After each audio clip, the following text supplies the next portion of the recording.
to Shanti Simple Cooking. நம்ம இன்னைக்கு egg 65 தான் செய்ய போகிறோம். இது ரொம்ப சிம்பிளான ரெசிபி தான், ரொம்ப சுலபமாக செஞ்சிடலாம். வாங்க எப்படி செய்யறதுன்னு பார்க்கலாம்.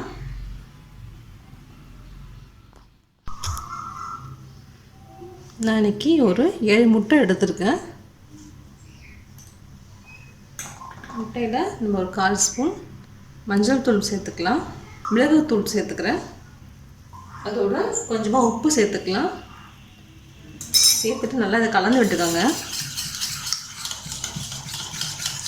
இந்த மஞ்சள் தூள் உப்பு எல்லாம் நல்லா கலந்து முட்டையோடு நமக்கு நல்லா இதுவாகணும். முட்டை நல்லா கலந்து விட்டாச்சு. இப்போது நான் ஒரு பாத்திரம் எடுத்துக்கிறேன். இந்த மாதிரி ஒரு பாத்திரம், எந்த பாத்திரம்னா எடுத்துக்கலாம், கொஞ்சம் கீழே திக்காக இருக்கும் பாத்திரமா எடுத்துக்கோங்க. பாத்திரத்தில் கொஞ்சமாக நம்ம எண்ணெய் தடவிக்கலாம். அப்போ தான் நமக்கு முட்டை ஒட்டாமல் வரும். வேக வைக்கும் போது முட்டை இப்போ ஒட்டிடுச்சுன்னா நம்ம எடுக்க முடியாது. நல்லா அந்த சைட்லாம் தடவிக்கங்க. நீங்கள் ஊற்றுற அளவுக்கு ஏற்ற மாதிரி தடவிக்கங்க. நம்ம இந்த முட்டையை இந்த பாத்திரத்துக்கு மாற்றிக்கலாம்.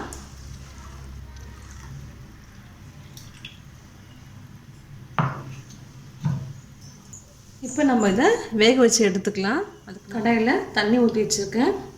அதுக்கு மேலே இந்த பாத்திரத்தை வச்சுருவோம்.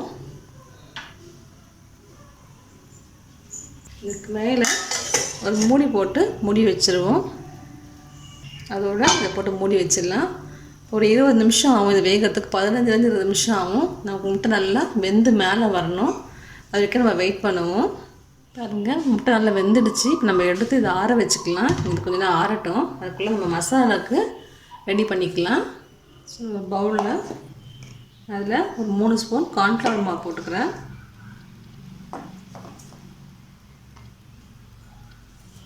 அதில் 1 ஸ்பூன் காஷ்மீரி மிளகாய்த்தூள் போட்டுக்கிறேன். இது நல்லா கலர் தரதுக்காக தான் போடுறோம். இது கொஞ்சமாக மஞ்சள் தூள் சேர்த்துக்கலாம். 1 ஸ்பூன் கரம் மசாலா போட்டுப்போம். அதோட 1 ஸ்பூன் நம்ம கொஞ்சமாக இதில் சீரகத்தூள் போட்டுக்கலாம். 1 ஸ்பூன் இஞ்சி பூண்டு விழுது போட்டுக்கலாம். நான் இதில் லெமன் கொஞ்சம் ஒரு பிழிஞ்சுக்கிறேன். அதில் நல்லா புளிப்பு ஸ்வீட் நல்லா டேஸ்ட்டாக இருக்கும். இது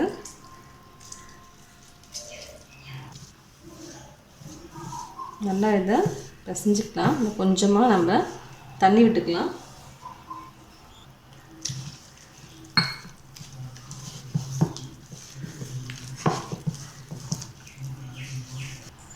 இதில் கொஞ்சமாக தேவைக்கேற்ப உப்பு சேர்த்துப்போம். நம்ம ஏற்கனவே முட்டையில் போட்டிருப்போம் உப்பு. மசாலாவில் கொஞ்சம் போட்டுக்கலாம்.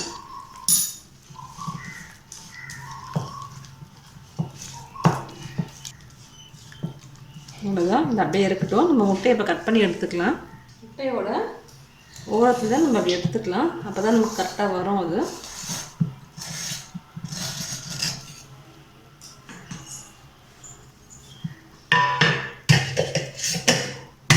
எடுத்துப்போம். வந்துடுச்சு.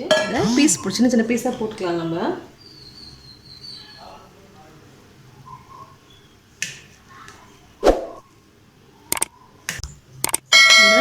சின்ன சின்ன பீஸாக கட் பண்ணியாச்சு முட்டையை.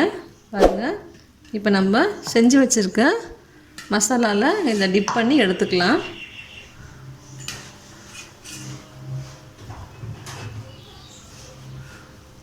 இது மாதிரி ஃபுல்லாக நல்லா டிப் பண்ணிவிடுங்க.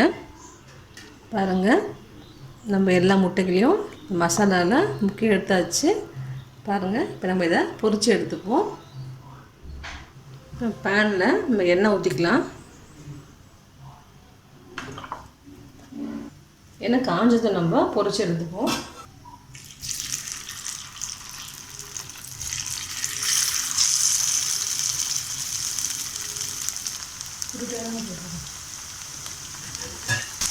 திருப்பி போட்டுக்கலாம். ஏற்கனவே முட்டை வெந்தது, அதனால் மசாலா கொஞ்சம் வெந்தால் போதும் நமக்கு. இதை எடுத்துக்கலாம். இப்போது